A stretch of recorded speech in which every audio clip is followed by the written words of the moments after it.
Hey ladies and gentlemen, Richard Core Kenobi here, and I'm back again for another reaction. And today we're reacting to EvanNova's Star Wars retrospective and narrative / review of Old Wounds. Now then, this will be one of my many reactions to EvanNova's channel.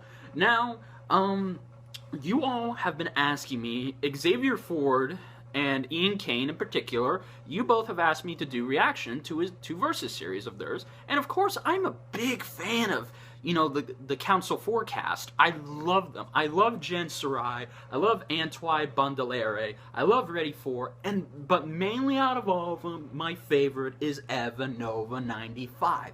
This man, I idolize this guy. He's a good, and of course, he and I have talked here and there, mainly in the comments, and he knows the Star Wars characters, and his Versus series, I love how each time he goes in depth, he makes all of these in-depth perceptions, just everything on the characters he's talking about, and again, this is how I know so much about Star Wars, mainly from the expanded universe, because again, for those of you who did not know, Old Wounds is part of the expanded universe. This came out in 2005. I can't remember if it came out after the Revenge of the Sith or before that, but I think it came out after. Just let me know. But again, guys, so yes, I will be doing reaction to his Versus series, but here's the trade-off before I get to this. Now, I will be doing reactions to it, but again, I'm going to start from seasons 3 to 5, to get prepped up for his season 6. Now, of course, I will be doing his much recent Darth Maul from TCW versus Darth Tyrannus / Count Dooku versus Darth Vader. But that video is over an hour long. It's his first hour-long video, so it's like a movie. Now, again, guys, it will be uploaded, but it's probably most likely going to take time. And, of course, it's going to take time for me and my editor, Clem, to figure it out. So, yeah, but every Versus series or anything I review that has something to do with the Council Forecast, of course, it'll have the reactor link in it. So I want to make that clear, and I hope that, but mainly big props goes to Xavier Ford, because again, Xavier is subscribed to mine and EvanNova's channel, and I liked how because I heard he requested this, and good on him, good on you, Xavier, very good, and thank you again for finally getting everyone on my channel ready for the Versus series. So if there's anybody to thank for me doing these, it's Xavier. He deserves a big round of applause. So with all of that said, let's go ahead and watch this. And of course, I'll be talking about it and giving my thoughts afterwards.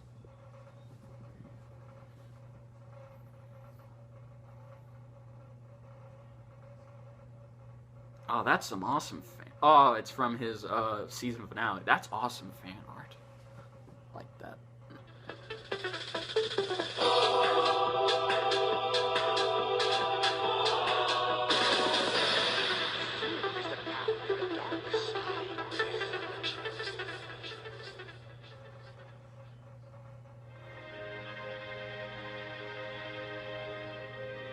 Old Wounds.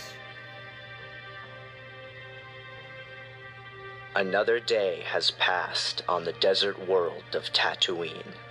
As the moisture farmers make their way back to their homesteads, Owen Lars takes his 3-year-old nephew, Luke Skywalker, outside to watch the setting suns. It is these quiet moments that Owen cherishes most. He swore long ago that he would keep his nephew safe, and he intends to keep that promise for as long as he has to. Suddenly, as if from out of nowhere, Owen notices a faint rumbling in the distance, as if a bantha stampede was racing through Beggar's Canyon. Taking out his binoculars to investigate, Owen is shocked to see a mysterious figure draped in black, sprinting towards his home at an alarming speed.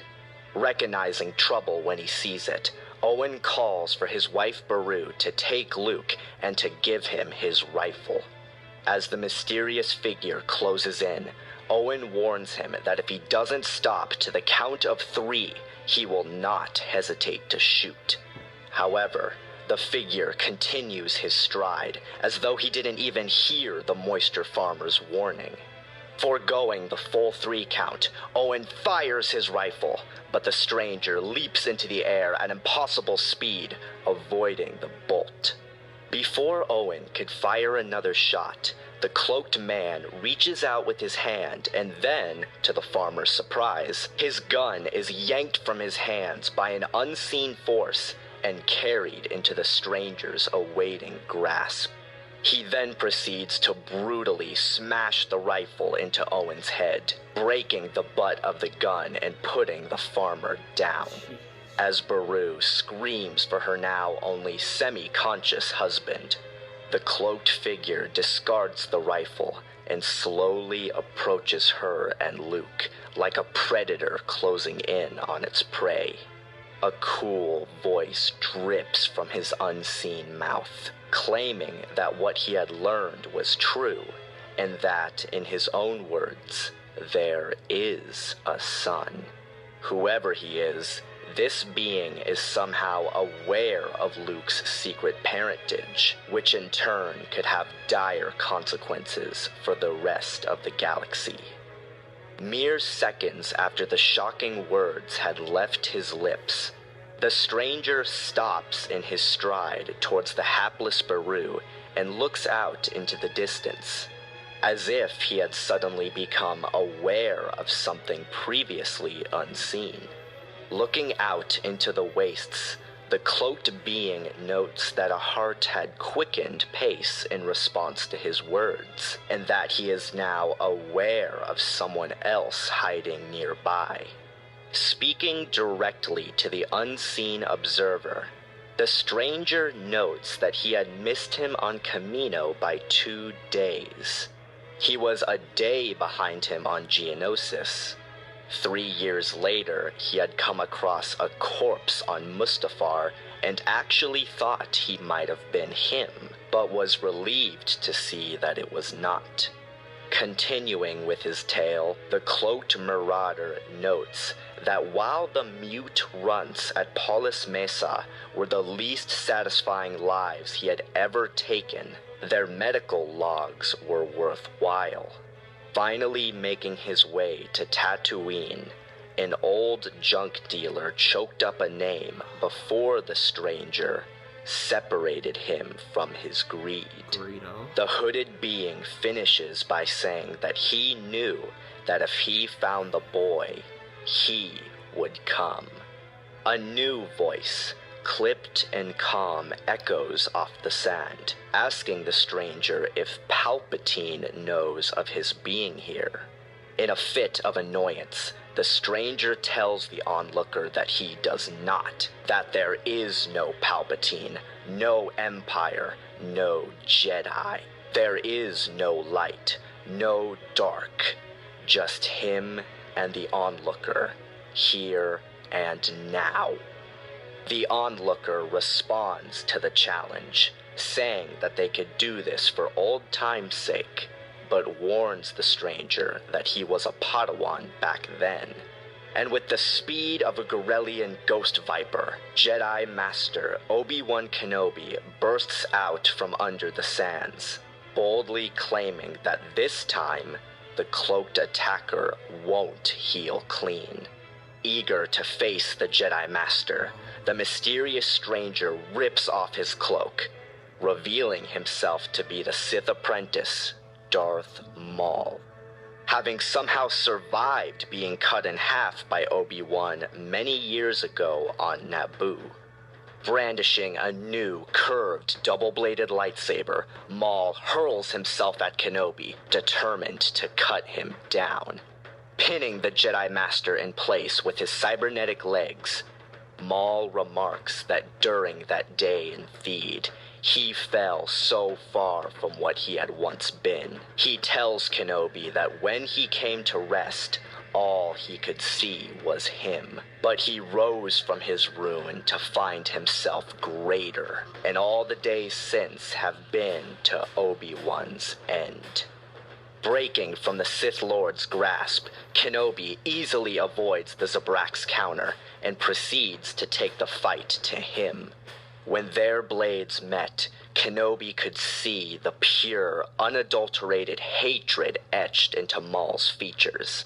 And Maul could see Kenobi's unyielding determination.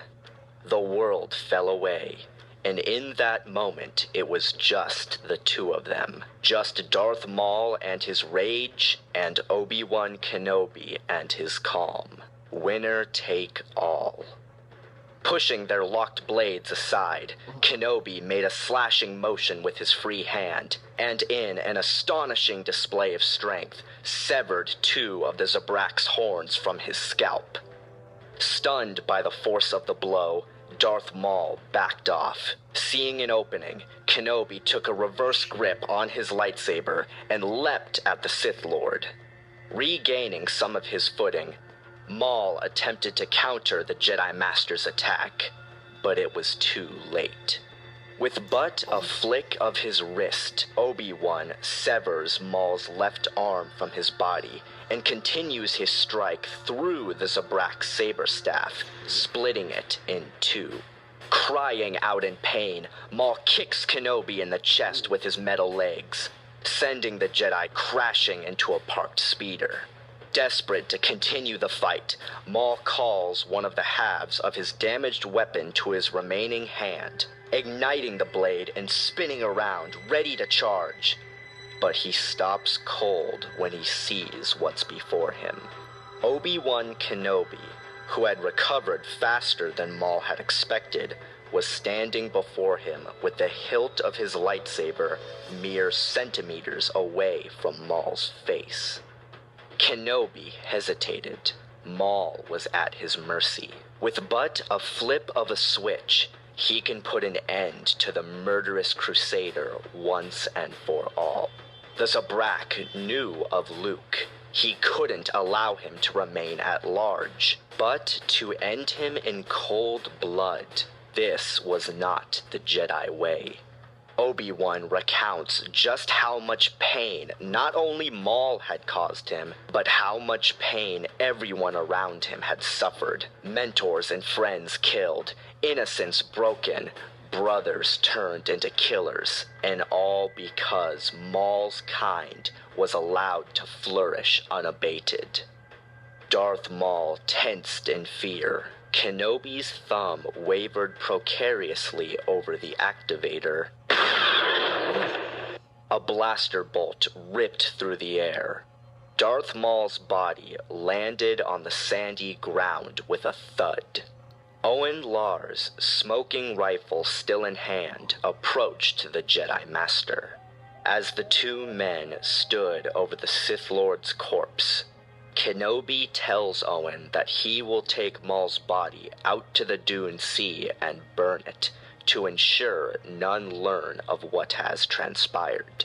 Without averting his gaze, Kenobi asks if he is okay. Owen tells him that he promised the Jedi Master that he would keep Luke safe, and he will, even if that meant from Kenobi himself. Owen orders Kenobi to never come back to his homestead, ever again. As the Lars family make their way back to their dwelling, the Jedi Master briefly locks eyes with the child he too had sworn to protect. Gathering up the corpse of his old enemy, Obi-Wan Kenobi sends one final telepathic message to the young boy, assuring him not to worry, for he would always be there, even if Luke couldn't see him. Always.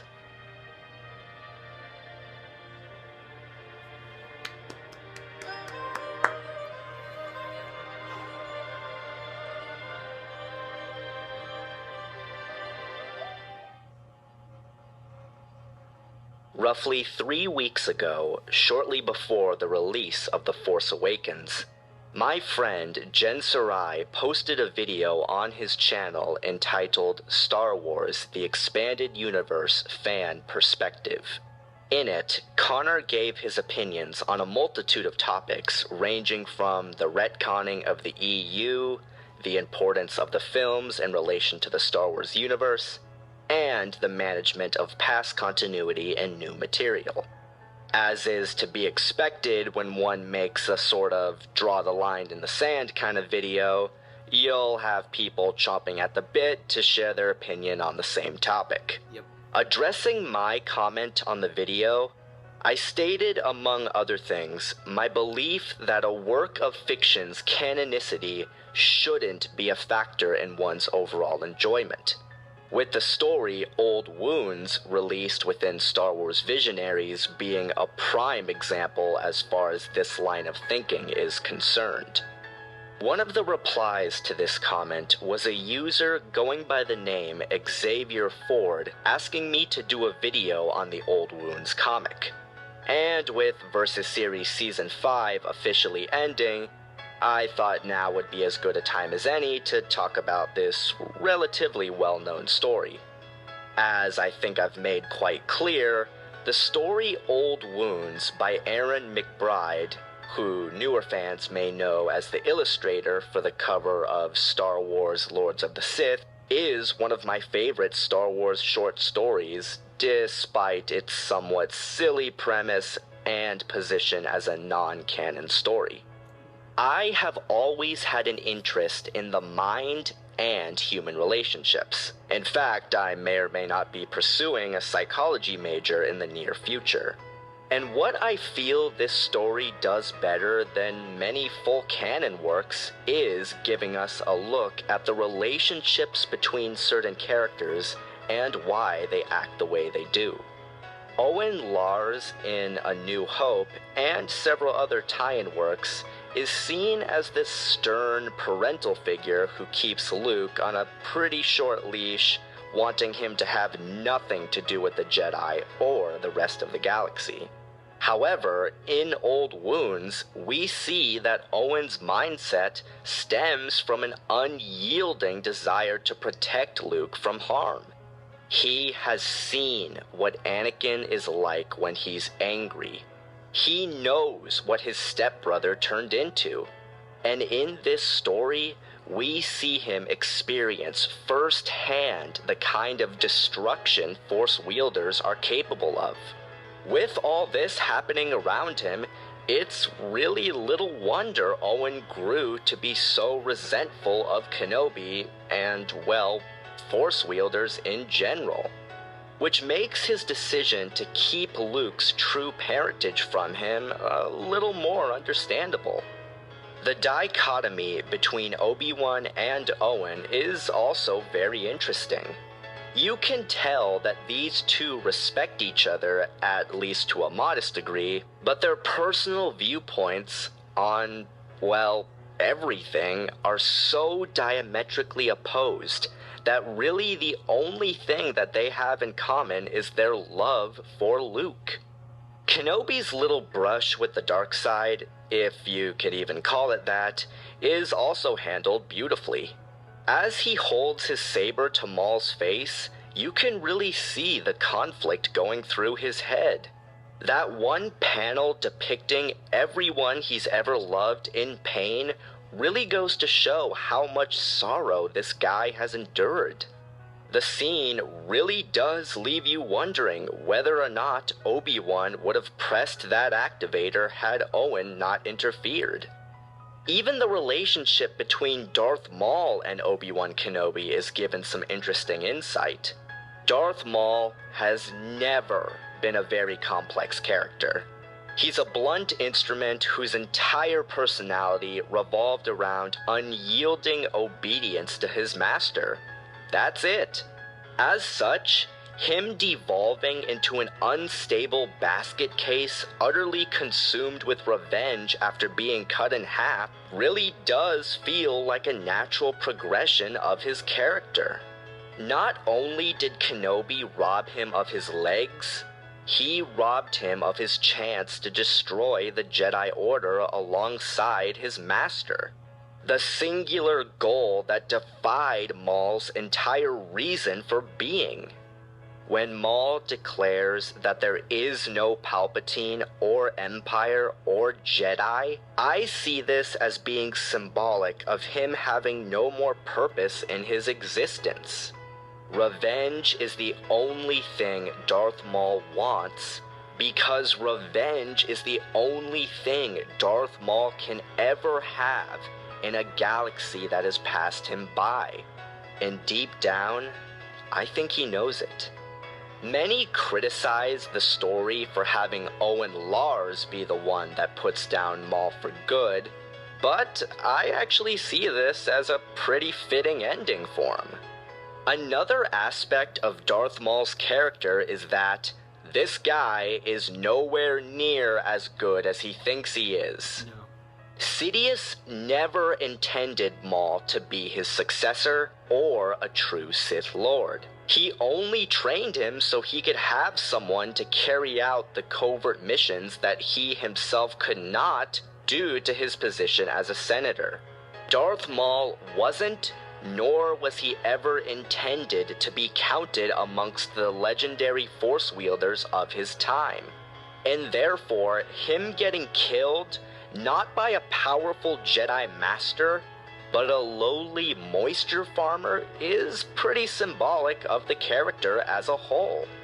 Moving into aesthetics, the resurrected Darth Maul design has gone on to become arguably the most well-known aspect of the Old Wounds story, spawning legions of fan art, action figures, a few ambitious cosplays, and even standing as a direct inspiration for the design of the rehabilitated Darth Maul in TCW. Yes. The story also gets extra points for giving us an accurate depiction of how a 1v1 no-holds-bar fight with Darth Maul and Jedi Master Obi-Wan Kenobi would play out. Maul is definitely a threat to Kenobi, and is more than capable of scoring a few hits, but he is ultimately fighting a battle that he has no hope of actually winning. No. In conclusion, Old Wounds, to me, is the ultimate counter-argument to anyone who says that a story's relevance to a fictional universe is dictated by its canonicity. Here we have a story that does so much right and adds so much to the characters involved, yet it was intentionally written to be nothing more than a brief, non-canon piece in a time where the classic EU was still going strong. Canon should, at the end of the day, be what you make of it, not what some author or company says. No. It doesn't matter what you were introduced to first or how you went about exploring the Star Wars universe. The films hold no more relevance than the books and vice versa, because such opinions are completely subjective. Knowing that it was non-canon didn't make me enjoy this story any less when I first read it back in 2005, and I don't enjoy the classic EU any less after the recent retcon. Old Wounds is much more than a simple 11-page story of revenge. It is a tale of redemption, of the bonds of family and the promises we make to those we love. It shows us the consequences of obsession and how certain characters came to be the way they are. In this story, we truly see the dangers of living in the past. For a past filled with pain can lead to a future wrought with misery.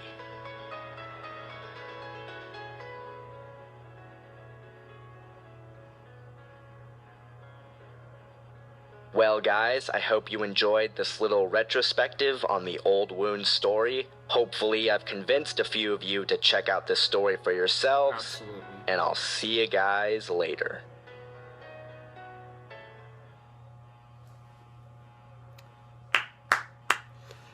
Guys, that was amazing.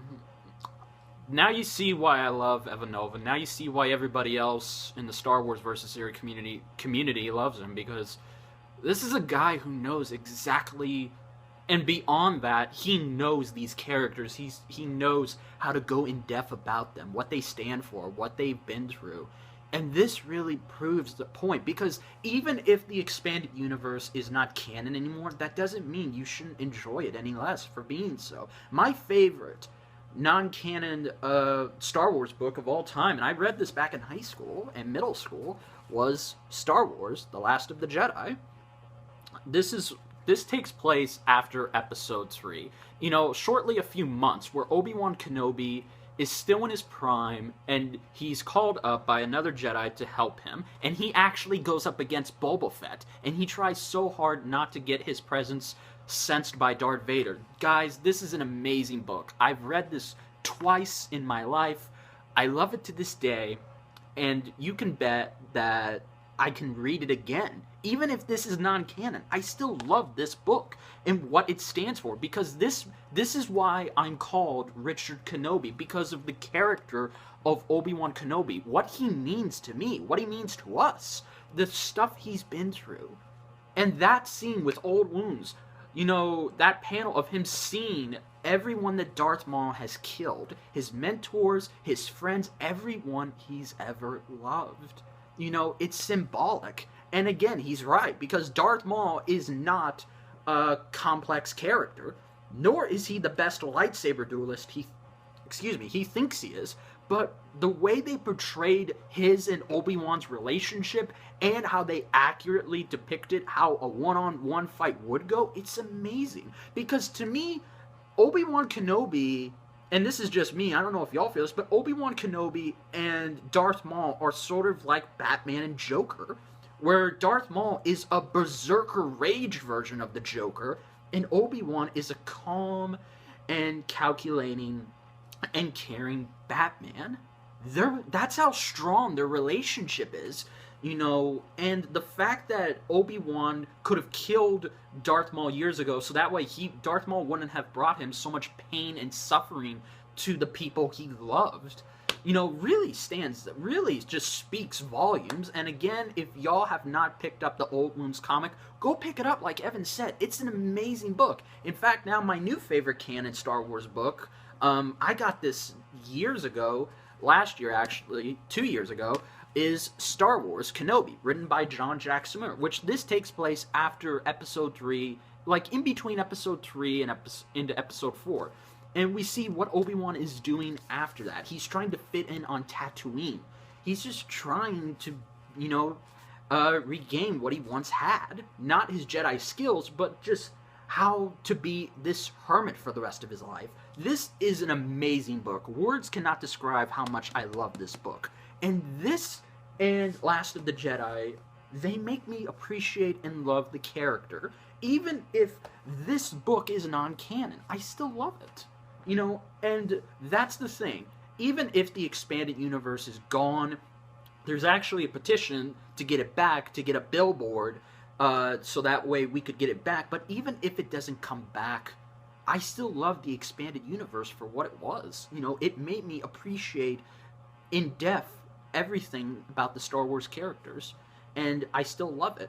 And the same with the films. The films were what got me into Star Wars, and this expanded universe is what made me appreciate and love it and learn even more. And that's why I love Evan and the others, but mainly Evan, because the way he goes in depth to it, it's amazing. It can't be described. So, yeah, guys, I mean, if you want to expect more reactions like this, and again, guys, just go check out Evan's channel. Help support him. He's at 82,000 subs. And honestly, he deserves those subs. He's one of the greatest Star Wars YouTubers I've ever come across. And honestly, everything I know now is because of him. And I thank him. Evan, if you are watching this, just thank you for everything you've done. You're pretty much a hero to me and everyone else. And thank you all, too, for watching this. And I hope you all enjoyed this. And if you did, please like, comment, and subscribe. And until then, this is Richard Core Kenobi saying, may the Force be with you, always. Later, guys.